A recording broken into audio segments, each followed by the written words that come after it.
자,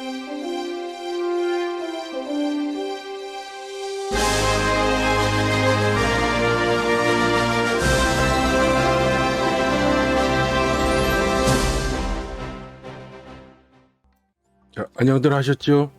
자, 고양시 장애인 문화예술 자립생활센터 복지인 섹션입니다. 자, 어느덧 이제 날씨도 많이 풀리고 이제 봄이 점점 다가오고 있습니다. 이제 건강들도 환절기 되니까 유의하시고요. 자, 오늘 준비한 내용은 복지인 섹션에서 이제 그 장애인 활동 지원 제도와 이 노인 장기 요양 제도에서 이 우리가 그 수혜를 받고 있는 부분이 있죠. 그래서 장애인 활동 지원 제도에서는 이제 활동 지원사 선생님들이 나오셔서 여러 가지 도움을 주시고, 또 장기 요양 제도에서는 방문 요양사 선생님들이 오셔서 이렇게 도움을 주시고 하시는 부분들이 있죠. 근데 이제 요 부분이 이제 올해 23년부터는 이 약간 변동이 생겼습니다. 이제 뭔 변화가 생겼는데 어떤 내용인지 한번 말씀드려 보도록 하겠습니다. 자, 우선은 쉽게 말해서 작년까지만 해도 이제 보통 그 장기 요양 제도에서 그 방문 요양사로부터 어떤 서비스를 제공받으시는 분들은 장애인 활동 지원 제도에서 그 활동 지원사 파견을 받을 수가 없게끔 이렇게 원천적으로 금지시켜 놨었습니다. 그래서 실제로 그 장기 요양 제도의 방문 요양을 받으시는 장애인들 경우에는 원천적인 그 신청 자체가 불가했던 것이 문제가 됐었죠. 그리고 또 문제가 또 이제 굉장히 궁금했던 것들 중에 하나가 이제 65세 이전에 장애인 활동 지원사의 파견을 받고 서비스를 제공받으시는 장애인이신 경우 65세가 도래하게 되면 만 65세가 도래하게 되면 자동적으로 노인 장기 요양 제도로 전환이 되면서 이제 활동 지원사를 파견을 방문을 받지 못하고 이제 장기 요양 제도에서 보내주시는 그 방문 요양사를 지원을 받을 수밖에 없는, 이렇게 자동 전환되는 것으로 이렇게 됐었는데, 이 부분이 또 이제 문제가 돼서 장애인 활동 지원 제도에서 지원사 선생님 파견 서비스를 받으시는 장애인분들은 이제 시간이 대폭 준다 그래갖고 많이 이제 이 부분에 대해서 이제 경계도 하고 어떻게 해야 되냐 걱정도 하시는 그런 일들이 많았었죠. 그래서 이제 이 부분이 이제 어떻게 된 건지 한번 말씀드려 보도록 하겠습니다. 자, 우선은 그 장애인 활동 보조 지원 제도에서 나오시는 그 장애인 활동 지원사 선생님들이 이렇게 활동을 보조해 주시는 그런 제도는 2007년부터 시행됐죠. 그래서 이제 그 활동 지원사 선생님들이 오셔서 물론 그 장애인 지원 종합 조사라는 걸 통해서 이제 1구간부터 15구간까지 나눠 가지고 해당 장애인이 몇 시간에 어떤 서비스를 받을 수 있냐 이런 거를 이제 먼저 산정을 한 다음에 이제 그런 활동 지원사 선생님이 오시면은 그 시간에 맞게 뭐 신체 활동이라든가 가사 활동, 그다음에 뭐 외부로 나갔을 때는 이동할 때 이동을 또 보조해 주는 그러한 역할도 하셨죠. 그리고 이제 그 노인 장기 요양에서 그 방문 요양 서비스라든가 재가 서비스를 제공하는데, 그것은 이제 2008년부터 시행이 됐죠. 그래서 그 노인 장기 요양 제도에 따른 그 여러 가지 방문 요양이라든지 주야간 보호라든지 또는 방문 간호를 제공하는, 근데 이것은 이제 그 당시에 이제 만 65세 이상 분들 중에서 이제 치매나 파킨슨 또는 뇌졸중 같은 그런 뇌혈관성 질환, 우리 흔히 말하는 중풍이죠. 뭐 그러한 질환으로 장애를 얻으신 분들을 돕기 위한 제가 방문 요양 서비스를 제공하는 거죠. 그런데 이제 꼭 65세가 넘은 분들만 받는 건 아닙니다. 조금 65세 미만의 좀 이른 나이에 뭐 40대라든지 50대의 분들 중에서도 이러한 노인성 질병이요, 치매, 파킨슨, 뇌혈관 질환에 관련된 그런 병들로 인한 질환, 그런 것으로 인해서 장애를 얻으신 분들도 당연히 노인장기 요양제도를 신청할 수 있었습니다. 그래서 이제 거기서 또 등급을 받아서 또 방문 재가 서비스를 재가 방문 서비스를 이제 받으시는 장애인도 있었죠. 근데 이제 두 제도의 가장 극명한 차이는 일단은 활동보정 지원 제도는 활동 지원 선생님을 파견받는 그런 제도에서는 이 최소 지금 나와 있는 화면에 떠 있는 것처럼 최소 60시간에서 최대 480시간까지 사용을 할 수가 있습니다. 그러니까 아까도 말씀드렸지만 1구간부터 15구간까지 15개의 단계를 나눠서 최고 이제 1단계는 480시간까지 쓰시고 15단계 구간에서는 60시간 쓰실 수 있고요. 그다음에 장기 요양 등급은 이제 4등급으로 나누는데 1등급 같은 경우에는 하루 4시간씩 월에 이 29번 90일 29일을 사용하니까 총 116시간을 쓸 수 있는 거죠. 그러니까 그 2등급은 104시간, 3등급은 78시간, 4등급은 72시간 이렇게 시간 차이가 많이 납니다. 그러니까 무슨 장애인 활동 보조 지원 제도에서 파견되는 활동 지원사 서비스와 장기 요양 등급에서 파견되는 방문 요양사의 그 활용 시간 차이가 갭이 굉장히 많이 나죠. 그러니까 사실상은 활동 보조 지원 제도에서 이제 장애인 활동 지원사 선생님의 파견의 혜택을 받으시는 장애인 분들은 일단은 훨씬 더 수혜 시간이 길다 이렇게 보실 수가 있겠죠.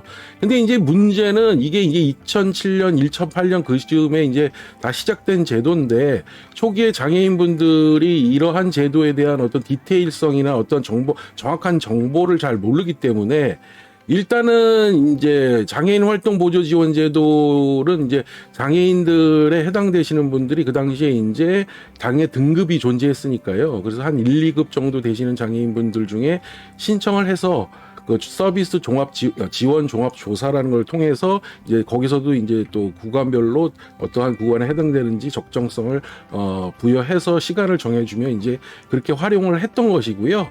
그 다음에 장기 요양 등급은 이제 2008년부터 시작했으니까 그 당시에는 이제 이게 노인성 아니냐 그래갖고 주로 만 65세 이상 분들이 이제 이 4등급으로 나누어진 형태로 시간을 제공받아서 이제 쓰셨던 거죠. 그런데 이제 중간중간에 이제 그 노인성 그 질환으로 인해서 만 65세가 되지 않으신 분들이 이제 뭐 뇌졸중 같은 걸로 이제 중풍 같은 걸로 이제 장애를 얻으시면 이분들도 당연히 등록을 할 수 있어요. 장애인 등록이 나옵니다. 그러면은 처음에는 자기도 잘 몰랐다가 장기 요양 등급으로서 뭐 예를 들어서 1등급 받아서 116시간을 썼는데 알고 보니까 장애인 활동 보조 지원 제도에서 활동 지원사 파견을 받게 되면 더 많은 시간을 받을 수도 있다는 사실을 이제 뒤늦게 알게 되면서 이제 세월이 지나가면서 이런 제도들이 이제 그러한 세부적인 사항들이 알려지면서 이제 여러 가지 문제가 발생하기 시작합니다. 그래서 장기 요양 등급 받으시는 분들 중에 뒤늦게 장애인 활동 보조 지원 제도의 활동 지원사 파견을 신청했다가 결국은 그 법적인 제도적인 금지 사항이 있어서 그거를 원천적으로 신청할 수 없다는 사실이 이제 알려지게 되죠. 그것이 이제 장애인 활동 지원법 제 5조 2항에 돼 있는 부분인데요. 그러니까 무슨 얘기냐면 장기 요양 등급으로 먼저 신청한 경우에는 거기에서 이제 등급을 받아서 장기 그 방문 요양사 선생님들은 어떤 서비스를 제공을 받게 되면 장애인 활동 보조 지원 제도에서 활동 지원을 신청할 수 없게끔 이렇게 원천적으로 안 된다고 명시해 놨었어요. 그래서 이제 이런 문제 때문에 그 여러 가지 그 뭐 지방자치단체를 상대로 뭐 소송을 내신 분들도 있고 뭐 그리고 이제 나중에는 이 부분에 이 법조항이 이제 독소조항이다 그래서 그 헌법재판소에 이제 또 그 헌법 재판을 청구하는 사태까지 벌어지게 되죠. 또한 더불어서 또한 이제 문제가 되는 것 중에 하나가 활동보조 지원 제도에서 이제 활동보조 선생님들 파견을 받으시는 장애인들 중에 이제 그 만 65세가 되면은 자동적으로 장기 요양 제도로 이제 전환이 됩니다. 그러면은 현재 받고 있던 그 장애인 활동 보조 지원 제도의 활동 지원 파견 그 서비스를 못 받고 추후에 이제 65세 이상으로 넘어가게 되면은 노인 장기 요양 등급의 방문 요양 서비스를 받아야 되는데 문제는 이제 여기에서 그 장애인 활동 지원 제도를 활용하시던 장애인들이 많은 시간을 쓰시다가 장기 요양 등급 방문 제가 방문 서비스를 받으시면 시간이 대폭 1등급이래 봤자 이제 116시간밖에 안 되니까요. 뭐 장애인 활동 보조 지원 선생님을 파견 받으시는 게 뭐 한 300시간이다 그러면 벌써 갭이 몇 배 차이가 나니까 야 이런 분들은 어떻게 되는 거냐. 그래서 이 문제 때문에도 또 이제 드디어 굉장히 문제가 심각하고 뭐 어떻게 되는 거냐. 그래서 이렇게 말들이 많았습니다. 그러다가 드디어 이제 2020년도에 이제 헌법재판소에서 그 판결문을 이제 드디어 내죠. 그래서 그 내용을 한번 또 살펴보겠습니다. 그래서 여기 한번 내용을 보시면은 자 장애인 활동 지원에 관한 법률 제5조 2호에 대한 그 본문에 대한 위헌 제청이 있었죠. 그래서 최종 판결이 2020년 12월 23일 날 이렇게 난 것으로 돼 있습니다. 그래서 판시사항을 읽어보면요.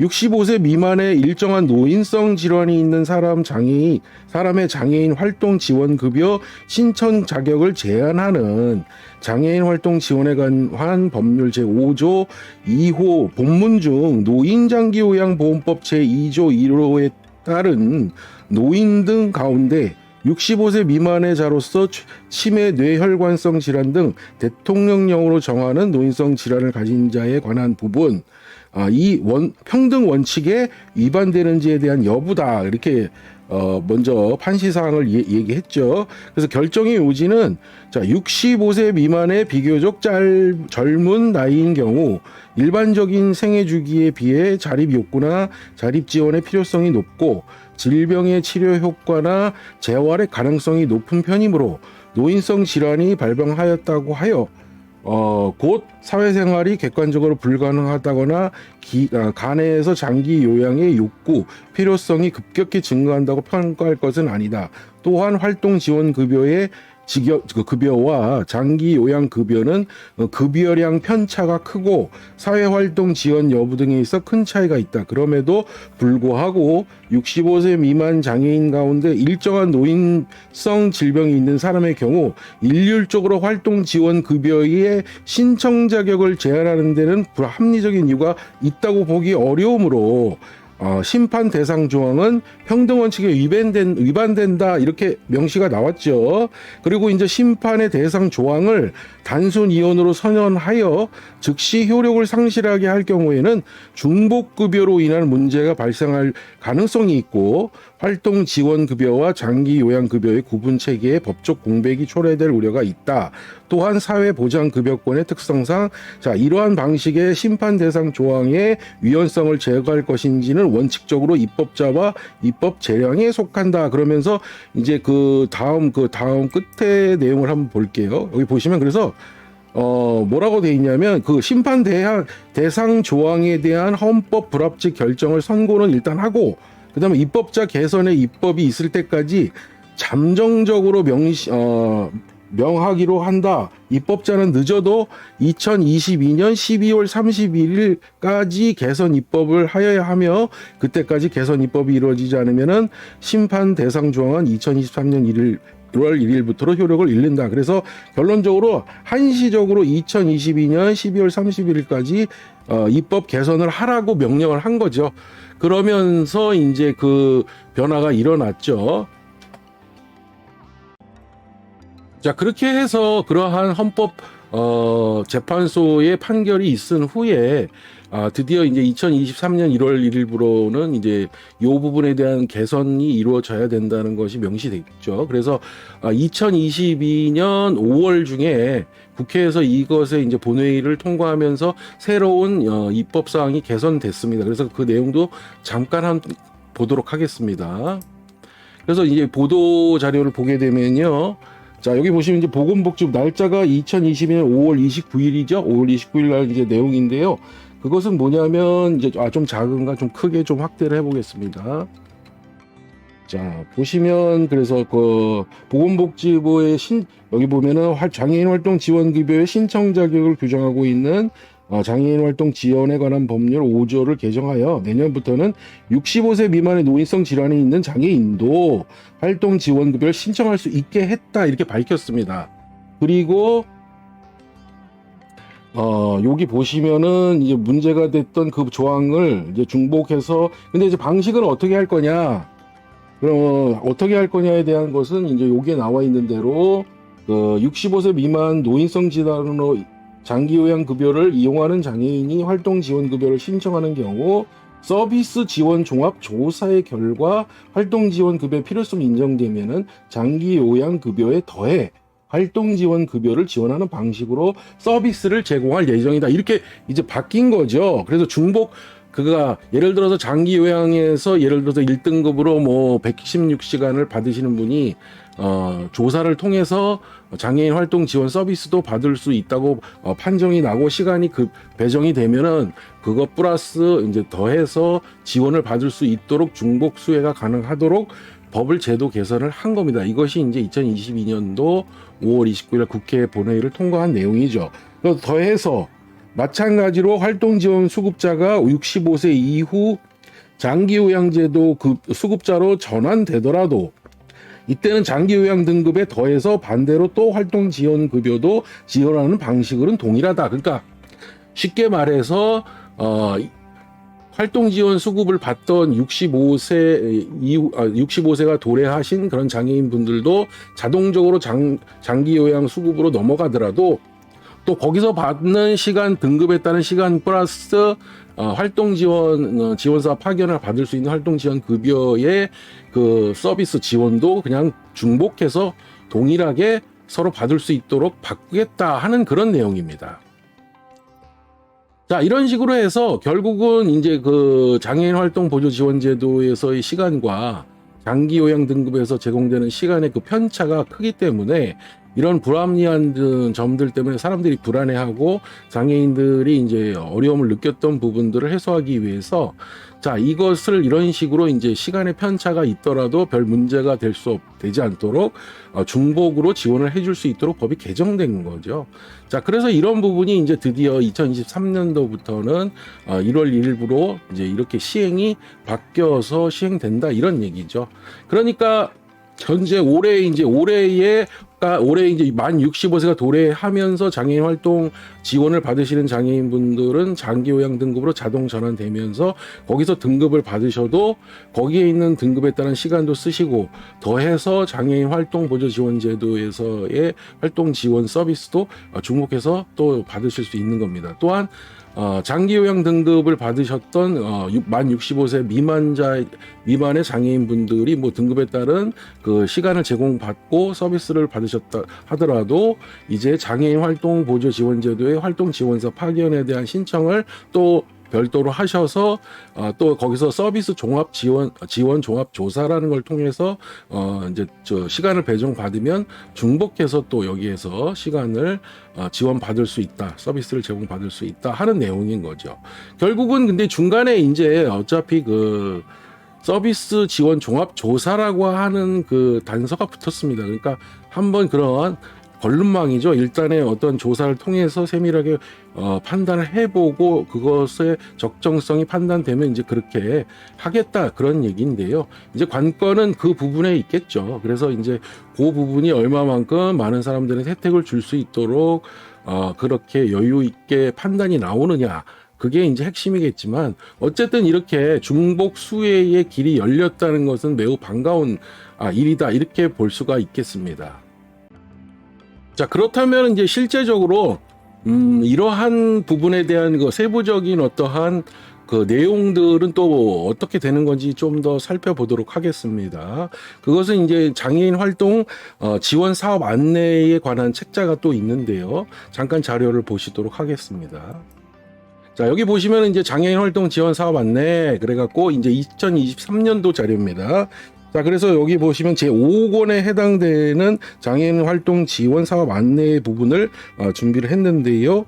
자, 여기 보시면은 이제 일단은 그 22년도까지의 이제 사항과 23년도를 통해서 이게 변경된 사항에 대한 안내가 이제 나와 있습니다. 그래서 여기 보시게 되면은 일단은 수급자가 활동지원급여 수급 중 65세에 도래하는 경우 65세 생일이 속한 달의 다음 달 말일까지 수급 자격을 인정하며 이후에는 수급 자격 상실 대상이고 다만 65세 생일이 속한 달의 다음 달 말일 이내에 장기 요양 등급 판정을 받은 경우에는 수급 자격 여부를 계속 결정할 수 있다 이렇게 돼 있고요. 결론은 이제 여기서 한 가지 이제 중요한 거는 이제 무슨 얘기냐면 요 내용은 그냥 만 65세가 도래하면 이제 생일이 이제 도래하게 되면 장기 요양 등급으로 전환되면서 빨리 거기서 장기 요양 등급에 대한 결정을 받아야 된다 그런 내용인데요. 한 가지 중요할 사항이 이제 뭐냐면은 거기 보시면은 거기 그 장기 요양의 등급 외 판정, 즉 65세 생일로부터 30일 이전에 신청을 해가지고 장기 요양 급여 등급의 판정을 받는데 이때 그 등급 외 판정이라고 드디어 하라는 조항이 나옵니다. 그러니까 이 등급 외 판정이라고 하는 것은 뭐냐면 장기 요양 등급을 신청했더니 1, 2, 3, 4급에 해당되지 않고 등급을 매길 수 없는 사람으로서 등급 외 판정을 받게 되면은 그냥 이 활동 보조 지원 제도에 따른 활동 지원 서비스를 지원서 파견 서비스를 그냥 종전에 받던 대로 그냥 동일하게 계속 받는 것으로 하는 조항도 여기에 있습니다.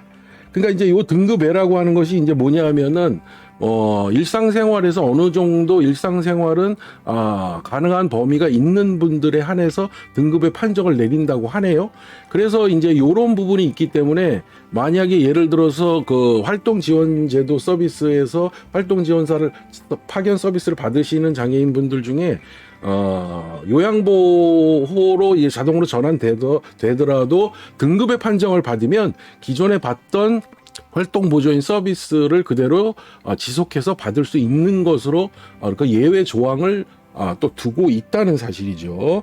자, 그 다음에 또 한 가지는 뭐냐면은 이제 그 장기 요양 등급 판정을 받고 이제 보전급여 대상, 이제 보전급여 방식이라고 그랬죠, 여기에. 그러니까 이제 무슨 얘기냐면 앞에서 설명드렸던 예를 들어서 65세 이후로 넘어가서 장기요양 등급 신청을 해서 등급을 받으시고 시간이 정해지면 거기에 더해서 또다시 활동 보조 지원 서비스에 받던 시간보다 작게 나온다 하더라도 다시 그 부분에 대해서 보전 신청을 해서 보전 급여를 해주는 방식으로 이렇게 하겠다, 이런 플러스 중복해서 지원을 해주겠다 그런 내용입니다. 그래서 이제 이 부분이 그러면 어떻게 서로 이 시간들을 상호 보전을 할 것이냐 하는 문제가 발생하겠죠. 그래서 일단은 그 내용을 한번 보시게 되면은, 자, 보존급여 항목이 나왔습니다. 그래서 등록장애인 중 장기 요양을 수급 중인 사람이 혼자서 사회생활을 하기 어려운 활동 지원 급여가 필요한 경우 장기 요양 급여에 활동 지원 급여를 부가적으로 지원하는 제도. 그러니까 두 가지를 다 중복해서 지원하는 제도를 이제 보전급여로 이제 부르게 되는 것이죠. 그래서 이제 보전 신청 자격이라는 것은 65세 이상으로 활동 지원 급여 수급자 또는 수급자였던 사람이 장기 요양 등급 판정을 받는 사람인데요. 근데 여기에서 아까 장기 요양 등급 외 판정을 받으면 어떻게 된다고요? 그냥 원래 받던 활동 지원을 그냥 받게 된다 이렇게 말씀드렸죠. 그러나 등급의 판정을 받지 않은 경우에는 여기에서 이제 보전급여를 신청할 수가 있다라는 거죠. 그리고 또 65세 미만이었는데 장기 요양 등급에서 판정을 받고 이제 이 사람이 추가로 활동 지원 선생님의 파견을 원하는 분, 이런 분들이 이제 이런 중복 수혜를 신청할 수 있다. 자, 그러니까 그러면 계산을 어떻게 할 것이냐 굉장히 복잡한데요. 자, 여기 보시면 그래서 예시가 나와 있습니다. 그래서 첫 번째 예시를 한번 그냥 살펴보도록 하겠습니다. 서비스 지원 종합교사 결과 종합 점수가 116점, 12 구간이 150시간인 사람이, 그러니까 이 모든 이 시간을 산정하는 방식에 대한 그 조사는 서비스 지원 종합 조사라고 하는 것을 통해서 이루어지기 때문에 이것은 사실상 일반인들이 알 수가 없어요. 사실상 어떻게 조사가 이루어지고 어떻게 결정을 할 것인가에 대한 것은 이제 이런 일반인들이 알 수가 없고, 그러니까 우리가 그 구간만 한번 살펴보도록 하겠습니다. 그래서 그 시간을 보시면 여기 보시면 지금 활동 지원에서 1구간부터 15구간까지 총 이렇게 15구간으로 나누는데 자, 시간으로 보시면 자, 15구간이 60시간이죠. 자, 1구간은 480시간입니다. 그래서 여기서부터 한 구간별로 30시간씩 차이가 납니다. 즉 그러니까 14구간은 30시간을 더해서 90시간, 그다음 120시간, 150시간, 180시간 이런 식으로 쭉 구간별로 30시간씩 증액된다 보시면 되겠죠. 근데 아까 예시에서 뭐라고 했습니까? 예시에서 12구간에 150시간을 쓰시던 분이라고 그랬어요. 12구간. 그러면 12구간 한번 볼까요? 12구간을 보시면 자, 12구간은 150시간으로 돼 있죠. 150시간 요거. 그러니까 요거를 이제 부여받아서 활동 지원 서비스를 받으시는 분이 자, 여기 보시면 그 아까 12구간에 150시간을 쓰시던 분이 이제 이분은 그러니까 65세 이전에 이제 이런 판정을 받아서 이렇게 이러한 구간에 이제 어떠한 점수를 받아서 150시간을 쓰신 분이 장기요양으로 전환돼서 신청한 결과 장기요양 등급 1등급을 받으셨다 그랬죠. 그러니까 1등급은 아까 제가 말씀드린 최대 116시간을 쓰실 수 있다 그랬죠. 자, 그러니까 요걸 받고 그러니까 요 사이에는 차이가 발생한다 이 말이죠. 그래서 116시간과 116시간하고 150시간 차이가 나니까 34시간 차이가 나죠. 자, 그러니까 요 부분이 발생하니까 방식은 보전급여 대상자 선정을 위한 점수 종합점수 아까 활동지원 점수에서 111점에 12 마이너스 장기요양 등급별 점수 106점을 여기서 빼는 방식으로 한다는 겁니다. 그래서 53점이 나왔는데 이 53점을 점수로 환산을 하게 되면 자, 여기 보시면은 자, 점수로 환산되는 거 42점부터 75점까지 15구간에 해당된다 이렇게 표가 나와 있죠. 그래서 이러한 계산 방식에 따라서 구간별 점수가 다 이렇게 책정돼 있습니다. 자, 그러니까 아까 15구간에 해당되는 시간은 몇 시간이었냐면 자, 여기 보시면 60시간이죠. 60시간이죠. 15구간. 그러니까 이 방식으로 계산해서 결국 자, 보존되는 급여는 월 한도가 60시간을 추가적으로 제공하겠다 이런 얘기입니다. 그러니까 이게 굉장히 어찌 보면은 활동 지원 서비스를 받다가 장기 요양 등급으로 이렇게 전환돼서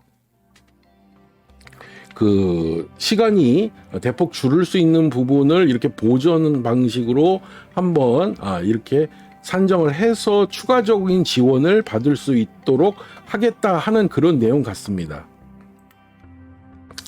그래서 얼핏 보면 이 내용이 좀 복잡하고 설명을 드리면서도 좀 이렇게 어려운 부분이 많아요. 그래서 저도 이 부분에 대해서 조사하면서 굉장히 애를 먹었는데요.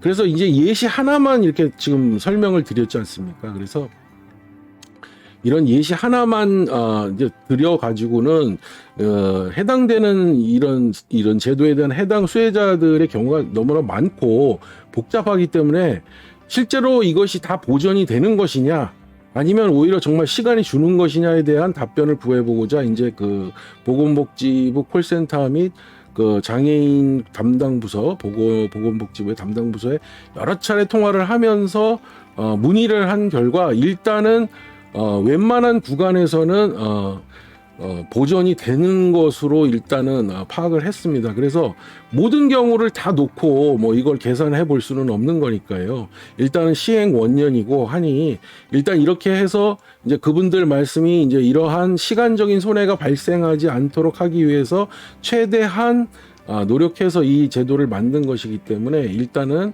안심하시고 일단은 제도에 적응을 해보시는 것이 좋겠다 하는 의견은 받았습니다. 그런데 어쨌든 제가 보기에는 조금 불안한 부분도 없지 않아 있긴 있어요. 왜냐하면은 과연 이제 모든 경우를 다 제가 계산을 해보지 그건 아니니까 단호하게 뭐 시간이 절대 줄을 일은 없다. 이게 상호 뭐 장애인 활동 보조 지원 받던 분이 장애인 등기요양 등급으로 넘어가서 다시 또 추가적인 시간을 받는 경우라든지 아니면 원래 그 장애인 장기 요양 등급으로 받아가지고 65세 미만인 장애인분이 추가적으로 장애인 활동 보호 지원 제도에서 활동 보조를 받으시는 경우에도 시간이 더 확실하게 느는 것인지, 이런 거에 대한 그 어떠한 그 답변을 제가 확실하게 드리진 못하겠는데, 일단은 이런 것을 상호 보존해서 보전해가지고 지급하는 방식으로 하겠다 하는 것이 드디어 이제 2023년도 1월 1일부터 이제 시행하는 중복수혜의 길이 열린 방식이다, 이렇게 보시면 될 것 같아요.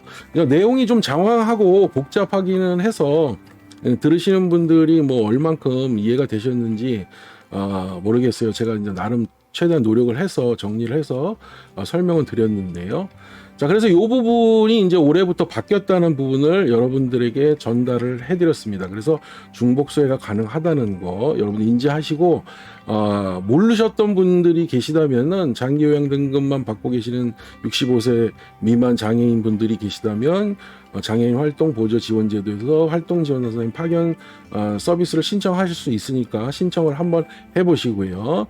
또 이제 장애인 활동 보조 지원 제도에서 장애인 활동 지원사 선생님 파견 서비스를 받다가 65세 이후로 이제 나이가 드셔서 장기 요양 등급으로 자동 전환되신 분들도 장기 요양 등급의 1등급부터 4등급만의 시간을 쓸 수 있는 게 아니라 종전에 쓰셨던 장애인 활동 보조 지원 제도의 장애인 활동 지원사 선생님 파견 서비스를 추가해서 받을 수 있다. 그다음에 또 한 가지, 장애인 활동 보조 지원 제도의 활동 지원 파견 서비스를 받으시다가 65세가 돼 장기 요양 등급으로 자동 전환된 경우라도 장기 요양 등급 외 판정을 받게 되면은 장애인 활동 보조 지원 제도의 활동 지원 서비스를 그냥 연속해서 받던 그대로 받으실 수 있다 하는 이러한 점으로 압축 요약을 할 수 있겠습니다.